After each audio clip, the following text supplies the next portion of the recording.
So hi everyone, welcome back to our channel. और आज की वीडियो में हम लोग बात करने वाले हैं स्पॉट राउंड के बारे में। तो स्पॉट राउंड क्या होता है, कैसे होता है, कब होता है, कहाँ होता है, क्या हमें स्पॉट राउंड में अप्लाई करना चाहिए अगर हमारी काफी ज्यादा रैंक आई है, तो क्या हमें किसी भी DTU, NSIT, IIIT जैसे कॉलेज में या जैक के किसी भी कॉलेज में कोई ब्रांच मिल सकती है। इन्हीं सारे सवालों का जवाब आज की इस वीडियो में आपको मिल रहा होगा, तो वीडियो को एंड तक जरूर देखना। आई बेट कि ये वीडियो आपको जरूर हेल्प करेगी आपकी जेक की काउंसलिंग के दौरान। नहीं तो स्पॉट राउंड के बारे में जो संपूर्ण ज्ञान आपको चाहिए होता है उसके लिए ये एकमात्र वीडियो है। आप इसको एंड तक देखना, सारी नॉलेज आपको मैं इस वीडियो में देने की पूरी कोशिश करूंगा।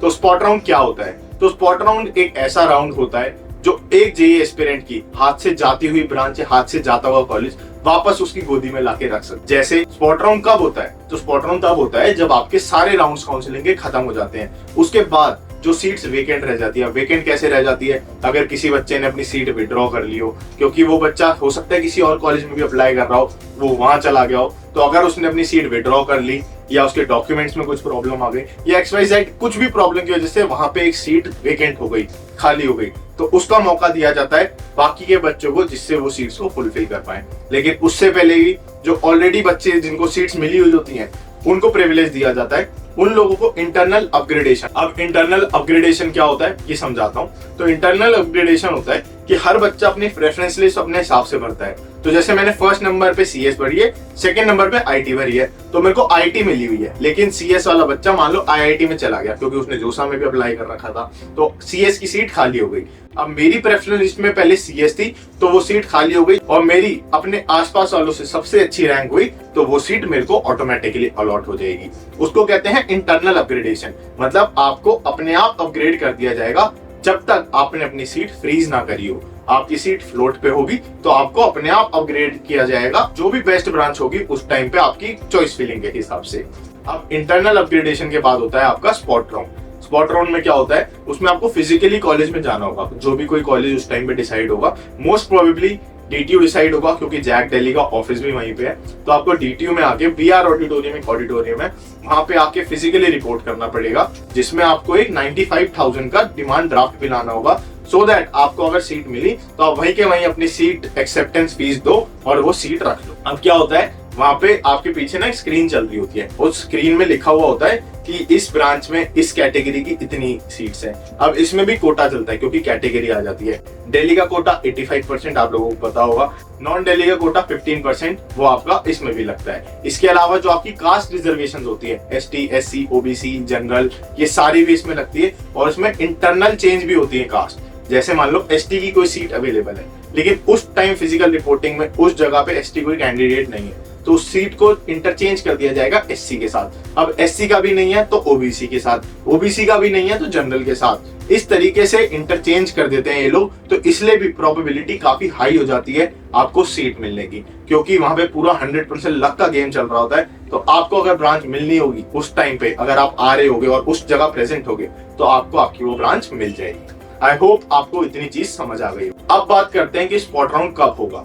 इस बार का स्पॉट राउंड होने वाला है आपका 1 अगस्त के बाद, और आपकी जो लिस्ट है वेकेंट सीट्स की, जैसा कि मैंने अभी बताया, एक वेकेंट सीट्स की लिस्ट आती है इंटरनल अपग्रेडेशन के बाद, वो आपकी आएगी 1 अगस्त को 3 बजे के बाद। मतलब 3 बजे के बाद आपको हर कॉलेज की एक पर्टिकुलर दिख जाएगी कि इसमें 10 सीट खाली है, इसमें 15 सीट खाली है। पर्टिकुलर ब्रांच वाइज दिख जाएगी कि मैकेनिकल ब्रांच में 3 सीट, CS में 1 सीट, बायोटेक में 9 सीट। इस तरीके से आपकी सारी दिख जाएगी। और ये भी दिख जाएगा ST, SC, OBC की रिजर्वेशन के हिसाब से कितनी सीट्स वेकेंट है। अब एक बहुत इंपॉर्टेंट चीज मैं आपको बताना चाहता हूँ कि मेरे हिसाब से स्पॉट राउंड में हर बच्चे को अप्लाई करना चाहिए। कुछ बच्चों के मन में डाउट होता है कि भैया हमें तो फर्स्ट से लेके 5th राउंड के बीच में कोई भी ब्रांच मिल गई, अब क्या अगर मैं स्पॉट राउंड में अप्लाई करूंगा तो मुझे वो अपनी ब्रांच को छोड़ के जाना होगा या मैं ऐसे ही जा सकता हूँ? तो यार, आप अभी तक के नोटिफिकेशन के हिसाब से, लास्ट ईयर के हिसाब से, आप अगर अपनी ब्रांच को, अपनी चॉइस फिलिंग को फ्लोट पे रखते हो तो आप ऑटोमेटिकली स्पॉट राउंड में चले जाओगे। ना आपको सीट एक्सेप्ट करनी होगी, ना आपको छोड़नी होगी। अब क्या होता है, जब आप लोग कर देते हो ना स्पॉट राउंड में अप्लाई, तो ये हो जाता है कि आपको कॉलेज में जाके करना पड़ेगा अप्लाई।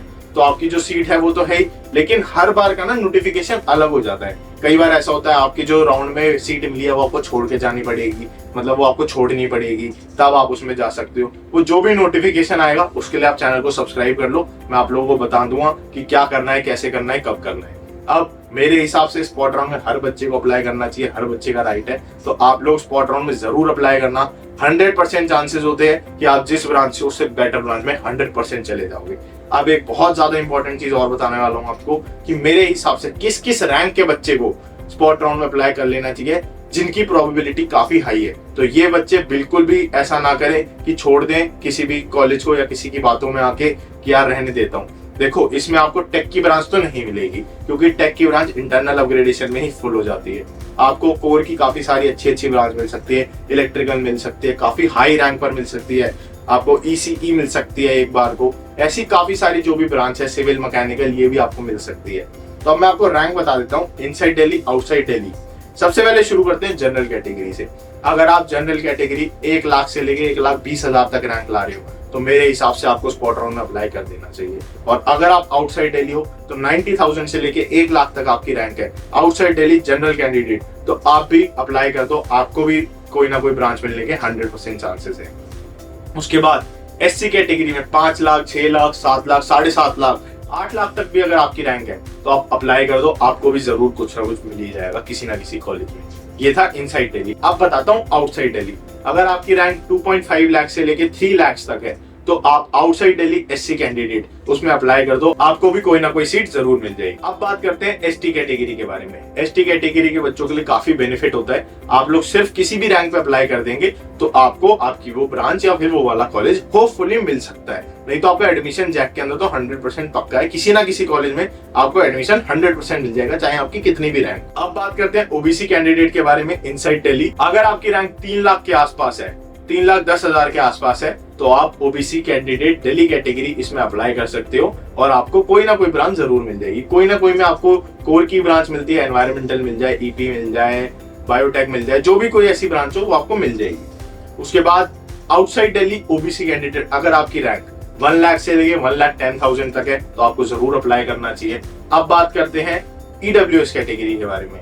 अगर आपकी रैंक 3,30,000 से लेके 3,40,000 तक है इनसाइड दिल्ली ईडब्ल्यूएस कैटेगरी, तो आपको भी अप्लाई करना चाहिए, आपको भी आपकी ब्रांच मिल सकती है कोई ना कोई किसी ना किसी कॉलेज। और वहीं अगर आप आउटसाइड दिल्ली ईडब्ल्यूएस कैंडिडेट है तो अगर आपकी 60 से लेके 70,000 तक भी रैंक है तो भी आपको आउटसाइड दिल्ली ईडब्ल्यूएस कोटा में कोई ना कोई branch DTU, NSIT, triple IT जैसे कॉलेज में आराम से मिल सकती है। इसके अलावा आईजीटीटीयू भी जैक दिल्ली में आता है और इसके लिए भी स्पॉट राउंड होता है और आप लोग इसमें भी अप्लाई कर सकते हो।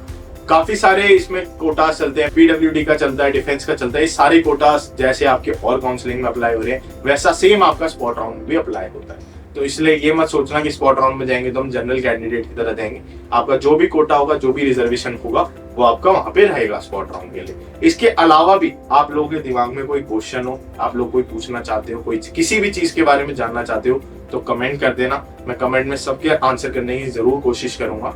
और एक चीज और बताने वाला था मैं आपको कि स्पॉट राउंड की जब नोटिफिकेशन आएगी ना तो उस नोटिफिकेशन को बहुत ध्यान से पढ़ना कि आपकी जो प्रीवियस सीट है वो आपको मिलेगी, नहीं मिलेगी, छोड़नी पड़ेगी तब स्पॉट में जाओगे, या कोई ऐसी तीसरी चीज आ जाती है जो अभी तक किसी ने देखी ना हो। तो जो ब्रोशर होता है ना उसको आप लोग बहुत ध्यान से पढ़ा करो, बहुत ध्यान दिया करो उसके ऊपर, क्योंकि एक एक छोटी छोटी लाइन में काफी सारी चीजें लिखी होती है। 2-3 चीजें और है मैं आपको बताऊं। अब की बारी स्पॉट राउंड में फ्रेश रजिस्ट्रेशन अलाउड नहीं है। मतलब हमेशा से ऐसा होता था कि स्पॉट राउंड में कोई भी बच्चा अप्लाई कर सकता है स्पॉट राउंड से जस्ट पहले, लेकिन अब की बारी ऐसा नहीं है। आपको अगर अप्लाई करना है तो आप सेकंड राउंड के बाद अप्लाई कर सकते हो, नहीं तो अभी 25 तक अभी रजिस्ट्रेशंस खुली हुई हैं, आप अप्लाई कर सकते हो। अगर आपने नहीं करा, आप वीडियो को लेट देख रहे हो, तो 12-13 जुलाई को फिर दोबारा से रजिस्ट्रेशन खुलेंगी तो 1,500 रुपए लगेंगे। उस रजिस्ट्रेशन को जरूर दे देना, मत सोचना कुछ भी, क्योंकि डीटीयू, एनएसआईटी, ट्रिपल आईटी ये सारे ऐसे कॉलेज हैं जिनकी ब्रांड वैल्यू कुछ आईआईटीज जितनी है। तो ये काफी अच्छे कॉलेज है, काफी रेपुटेटेड कॉलेज है, तो इसमें अप्लाई करना बिल्कुल मत भूलिए। सो आई होप आपको आज की वीडियो अच्छी लगी होगी, इन्फॉर्मेटिव लगी होगी। मैंने अपनी तरफ से स्पॉट राउंड के बारे में जो भी सारी नॉलेज थी देने की पूरी कोशिश करी। बाकी जब कॉलेज में स्पॉट राउंड होगा तो अब की बारी वहां का एक ब्लॉग बना लूंगा जिससे आपको माहौल समझ आ जाए कि होता किस तरीके से। अगर थोड़ा सा बताने की कोशिश करूं तो यार स्टेज के ऊपर ना जैक के ऑफिशियल्स बैठे होते हैं और पीछे स्क्रीन के ऊपर आपकी यहाँ पे जो मैंने बताया लिस्ट में इतनी सीट, इतनी कैटेगरी, इतनी ब्रांच है